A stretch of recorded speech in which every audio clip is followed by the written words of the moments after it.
just to ask you about your other superstar fighter, Ryan Garcia, obviously. Do you feel, do you feel it's a good time to make the fight if Haney wins or if Linares wins with Ryan Garcia? The WBC situation, Ryan is still the #1 guy in the world in line to fight for that title. What do you think about that, Robert? Right now, Ryan is on his time. He's taking care of some personal issues that he has, and we want to give him all that time because it is something that, first of all, it takes a world champion outside the ring to come out and say, look, I have these issues, I'm dealing with them. That's a message to all the young people out there, boxers, not boxers, just going through personal difficulties. Speak up. Don't hold it in. It could be dangerous if you hold it in. So Ryan's taking care of that. Whenever Ryan's back, look, people know he's one of the most talented, one of the most, people want to see him back in the ring. People want to watch him. Whether they're cheering for him or against him, people are going to tune in every time he fights. Whoever's there at the time, and that's one thing that I know from Ryan, from all the years of working with him, is he has his goals are set high. He wants to fight the best. He said it before the Luke Campbell. He said, I'm going to fight Duno, I'm going to fight Linares, and then I'm going to fight Luke Campbell, and then I'm going to fight Gervonta. And then he lined it up a long time ago. Obviously, COVID came and changed everything, but he fought Duno, he fought Campbell, he wanted to fight Davis. I mean, so it's been lining up. Obviously, we've seen it in 2-3 different eras. Back in the day, the Fabulous Four, who I think should have been the Fabulous Five, but the Fabulous Four, Leonard, Duran, Hearns, I include Benitez in there, but they fought each other. Then you had Trinidad, obviously Vargas, and Corte, and Oscar. They all fought each other. I think eventually, whether it's at 35, whether it's at 40, whether it's at 47, these guys are going to meet. They're going to all cross each other's path. It's for the good of boxing. It's for the good of the fans. And this is what's going to define greatness within each other, within themselves.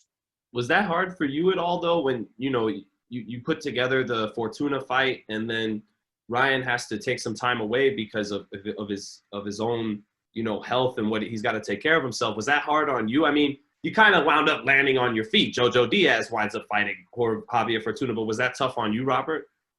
Well, it's tough anytime. For instance, in this particular case, it was tough because it was like, wow, Fortuna can catch a break. Fortuna was supposed to fight. This is before us, before getting involved, possible fights with Goldenboy. He was supposed to fight Haney. Then he was supposed to fight Campbell.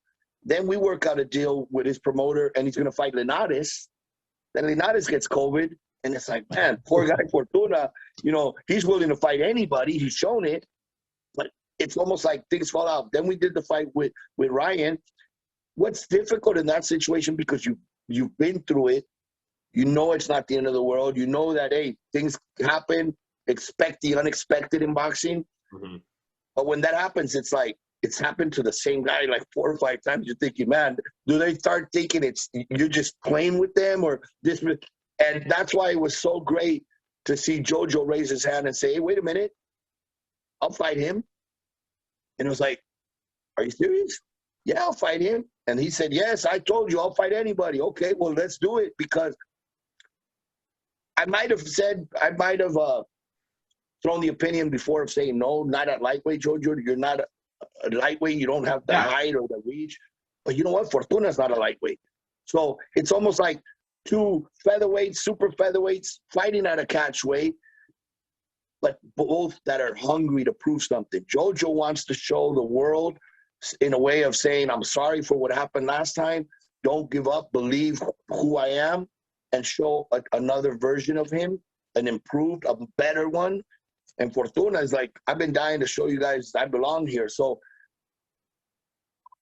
that's a great fight. That's a great fight as well. And it could it's fireworks. It's fireworks. So I'm very excited for July 9th. I mean, obviously we have the 29th with the new WBC champion, Jorge Linares. We have Mosley and Quigley. That's going to be spectacular, a very good, even 50-50. Then we have our June card with Munguia and Solecki. But July 9th, as it's getting put together, is going to be a special night. I'm very excited.